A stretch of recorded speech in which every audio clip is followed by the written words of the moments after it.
Okay, here are the questions that people wrote in. Congressman Ryan, given how Nancy Pelosi has performed as Speaker so far, do you regret your past opposition to her? Tough question right off the bat. Yeah, no, I think she's done a magnificent job handling Trump. Not just the Trump dynamic, but protecting the integrity of Article 1 of the Constitution. I think she's done a phenomenal job. And I don't regret it because we were able to...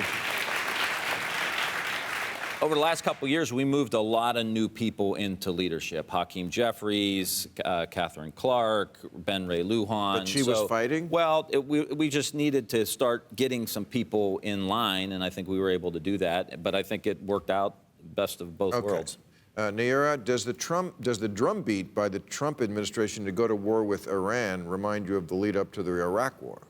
Oh, yes, of course, given that the architect is the same, right? John Bolton is Mr. I want regime change. And I think what's concerning this time around is that Donald Trump has completely outsourced what our Middle East policy should be to Saudi Arabia and Israel, who also want to see regime change in Iran. And the scary thing is that regime change rarely happens without some bloodshed, without military involvement. And we also now have an election coming up in which he may think it's a good way to distract the American public. Right. Well, one good thing about him winning, he doesn't need to. That's the one silver lining in Mueller fucking everything up, was that now he's the big winner. He doesn't have to start a war. Matt Lewis, will you vote for Trump in 2020? No. Well, will you vote for the Democrat? You know... Because if you don't vote for the Democrat, then you're just jerking off, Matt. Well, I'll tell you who If you're going to write in John McCain, he's dead. He's not going to be president. So someday they're going to bring him back. Okay. He's being... I mean, we only get two choices in this country, and if you think Trump is all that bad, then you vote for the Democrat. Well, I'll tell you, there's someone, and I like what I heard tonight. But do you know this Andrew Yang fella? Yeah, we have him on. We have him on, I think, coming up. He's starting to get popular. You're on the anti-circumcision platform? Well, that's a secondary issue for me. Just checking. But I'm not in the Yang gang yet. But I like what he has to say. I think he's appealing to some interesting. So it would depend on the Democrat. Who? Absolutely. Would you vote for Biden?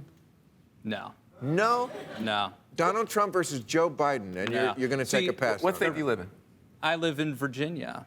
It matters. Okay, That so matters. Wow. So See, you I'm pro-life. You wouldn't vote? So for me, the life issue is a very that's important. a very important issue to a lot life of people. or death issue. But then there's also, I can't vote for Trump because he's a bad person and the lack of character and integrity. So. But there's always one choice that's better. Mature people understand. There's always one choice that's better. It's binary. It's not about ideas. There's always one better choice. People say if you don't vote, then you can't bitch and complain. And I say, just watch me. I'm going to do it. I'm going to do it anyway.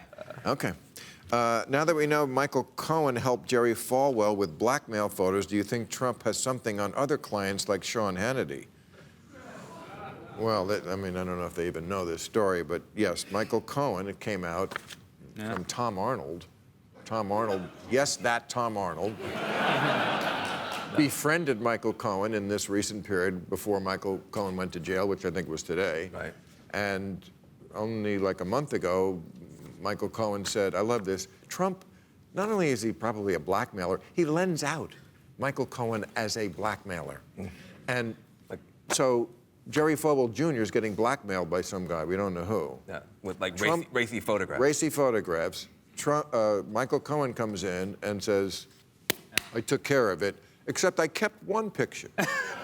Seriously, no, so now he's black. So like he's and then it was very odd. Like a month later, Jerry Falwell Jr. endorsed. But you know the Donald thing Trump. is, The evangelicals came around. It's not just the blackmail. It's blackmail, bullying, and the other B is bribery.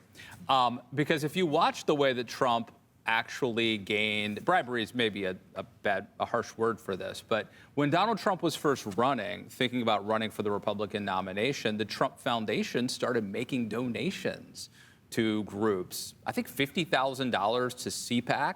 That was his big first foray. So I don't think that he probably has any sort of naked pictures of Sean Hannity. I just think he's got multiple ways of coercion. Yeah. So, okay, does the restrictive abortion legislation in Ohio, Georgia, and Alabama concern you? just for you, but we can all. Yeah, no, absolutely. And we had a case just this week where What is the 11 year, well, it's super restrictive criminal penalties for the doctor. This week, an 11-year-old girl was raped, got pregnant. Tragic situation, obviously. Yeah. And under Ohio law that just went into effect, this young girl could not have an abortion. And so that's the ultimate of the government being in the middle of. That's the law right now in Ohio? Yeah, it's just going into effect. If she can't, who can? I don't know if they would have to take her out of state or how it would work. But that sounds like no one in Georgia's Ohio. criminalizing going out of state now for receiving some kind of treatment. And with the 6-week fetal heartbeat rule, which is, it's actually not technically a heart there, it's just, anyhow, that's the science behind it, but that's why should have doctors and medical professionals involved in these decisions. But I mean, a woman can miss her period, not even know, you can miscarry, and now you could be arrested for that, for your body's natural rhythms can be used against you. What do you think about this? Well, look, I mean, it's obviously a horrible situation. I think most mainstream conservatives allow for exceptions for, say, like the case of rape, for example. So you'd be against this? As a matter of public policy, I would be against this. So there are places. I would. You said you're pro-life, but there is something that goes too far for you. Well, yeah, I think now look, you could ask. Here's the problem that pro-lifers have, of course, is like once you make the argument that life is precious and that this is an unborn child, then it doesn't. By that definition, right, if you just sort of carry that logic forward. But politics is about, we live in a fallen world, we live in a messy world, and it's about making public policy decisions. Right. And I think that's an example where I think 99% of pro-lifers would say, in that instance, that is an exception. Well, I mean, you had the entire Ohio legislature, House and Senate, and a Republican governor pass this. So, I mean, that is not the majority of Republicans. They control the House. I think people forget. I think sometimes they think the Roe versus Wade ruling in 1973 said abortion is legal. It did not. It said states, right? It passed it back to the states. It said we're not making it illegal federally, but it's really. They're making it impossible at the state and local level to actually make these medical decisions absent any Supreme Court ruling. Okay, funny stuff. Thank you very much, ladies and gentlemen. I appreciate you coming and helping us out.